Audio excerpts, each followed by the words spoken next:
Hello, good morning, and welcome to our note on measures of central tendency, where we're looking at starting to analyze some of the data that we've been gathering so far. So first, what is a measure of central tendency? Well, this is mean, median, and mode. These three things help us really understand where the middle of the data set lies, where the middle of the data set lies. Also, just realized I misspelled the word what. Whoops. Okay, so where the middle of the data set lies, this helps us analyze trends in the data. Okay, if we know where the middle of the data set is, that's usually the average or the conclusion that we want to draw. So we're looking for the middle of the data set, or different ways of understanding where the middle of the data set is, so that we can analyze so we can analyze that data and see what trends come out of it.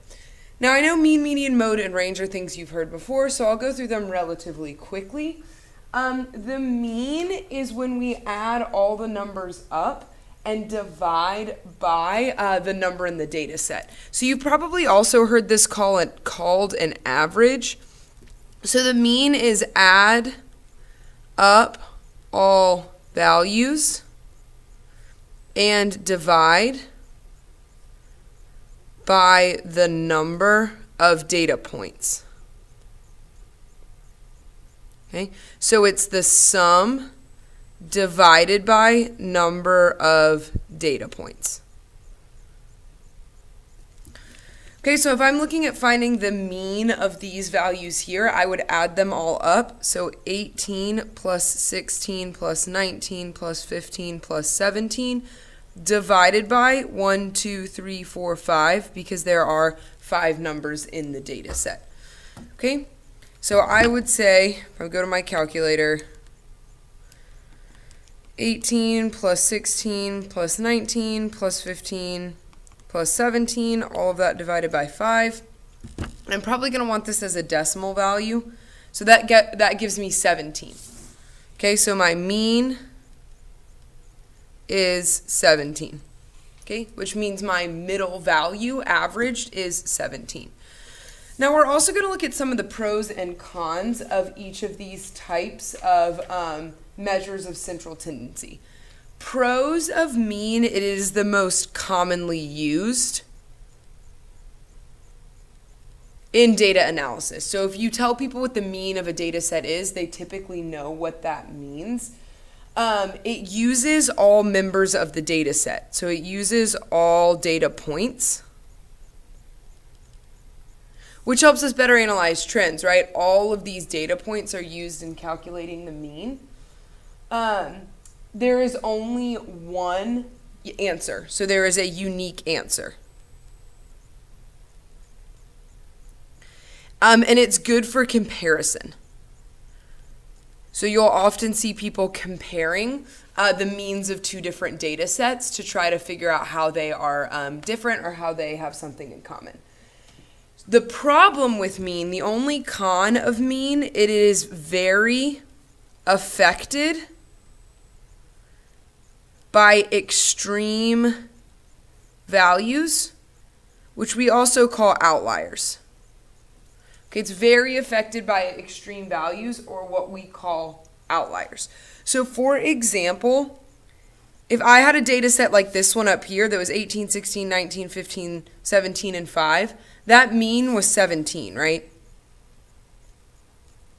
Okay. If I added, say, 70 to this data set, okay, so let's say I added 70 to this data set. We'll go back to our calculator. So I added 70 as one of my data points, and then I do this divided by 6.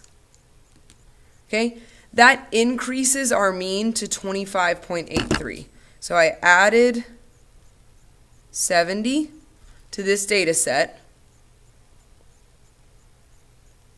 and the mean increased to 25.8. Okay, that's a huge increase in mean for just a single outlier. So that is the one problem with mean. It is very affected by extreme values or outliers. Okay, next one we are going to look at is the median. Okay, again, the median, we're looking for data sets or the value of a data set that is in the middle. Median is when we line up values in ascending order and cross off till we have a middle value.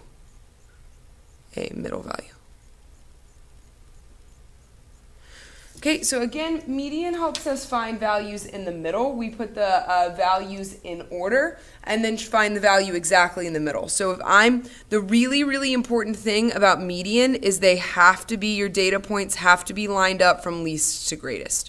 Okay, median is only effective if your data points are in order. We're only going to find the value in the middle by crossing off if our data points are in order. Okay, so if I'm looking at this, my lowest value is 40. Next one is 43, 46, 48, 52, and 53. Sorry, Mode, I wrote a little into this. Okay, so you cross off one on the left, then one on the right, one on the left, then one on the right. So I've crossed an even number on both sides. In this case, I'm left with 2 in the middle. If you're left with 2 in the middle, well, we're essentially going to take the average of these two numbers. So if you're left with 2 in the middle, 2 values in the middle, okay, add the 2 values up and divide by 2. We're essentially taking the average of these two numbers, what's in the middle of them. So 46 plus 48 divided by 2 gives me 47. So 47 is the median. Okay. Again, this helps me see a data point that is in the middle of my data set. So pros and cons of the median. The most important pro of this as compared to mean is that extreme values don't affect the median as much. Okay, so let's look in comparison here. If I added 70 to this data set and was trying to find the mean of it, well, that would give me, I'm just going to write that down here. That would give me 15, then 16, then 17, then 18, then 19, then 70, right? Well, as I'm crossing these off, I would average these two, and my median would be 17.5. So that is almost the same as the mean I got before the extreme value. So median is not as affected by extreme values. There is only one unique answer. So there's only one unique answer. So it's also used in comparison. And an interesting thing about the median is it's exactly in the middle. So 50% of the data lies above and 50% of the data lies below. So there's exactly 50% of the data on either side. Sorry, I didn't give you all a ton of room to write here. I apologize for that. So the median is helpful because exactly 50% of the data is on either side. That's not necessarily true of the mean. The only kind of downfall or con of the median is that it is not as used in data science. Okay, it is not as frequently used in data science and further calculations. So in higher level statistics. Okay, mean has just always been the more popular measure of central tendency, even though there are some really valuable things about median. Okay, last measure of central tendency is the mode. This is the value that occurs most often. Okay, important thing about the mode, you can have more than one mode, or you can have no mode. if no value is repeated.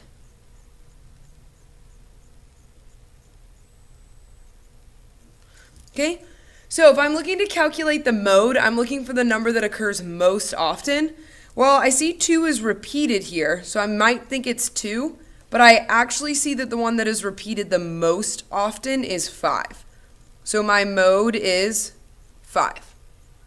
Okay, if I'm looking back at this data set here, so my 18, 16, 19, 15, 17, there is no mode here because there is no number that's repeated, right? There's no number that occurs most often. They all occur the same amount of times, so there's no mode here.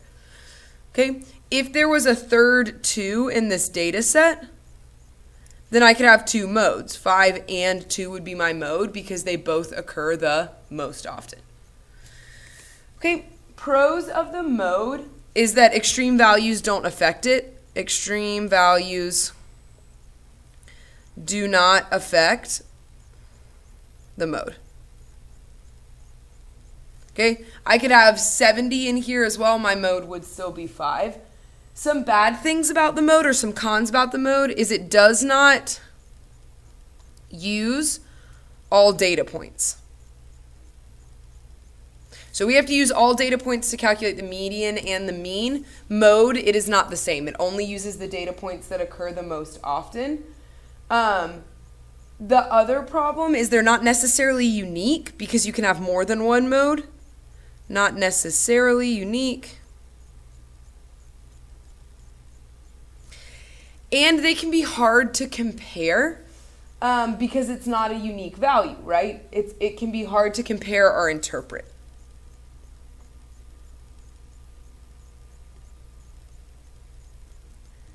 So I would say mode is the one that is used probably least frequently, but it is interesting to look at your data set and see, wow, 90% of people replied with a 5. Okay, there is something interesting about an answer choice reoccurring that frequently, but it is not a measure of central tendency that is used as much in data science.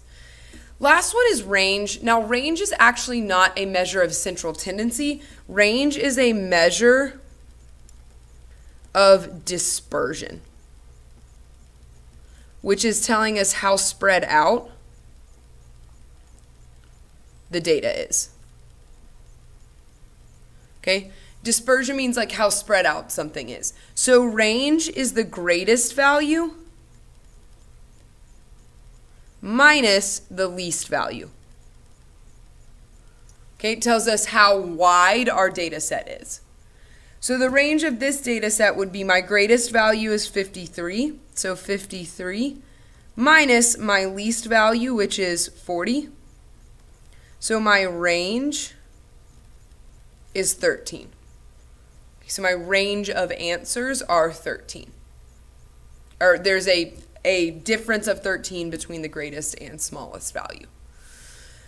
Some good things about range is it gives you an idea of how spread out your data is. So it tells you an idea of how spread out data is. Right? It gives you the least and greatest value, so it gives you an idea of how spread out your data is. Some cons is range is extremely affected by outliers or extreme values.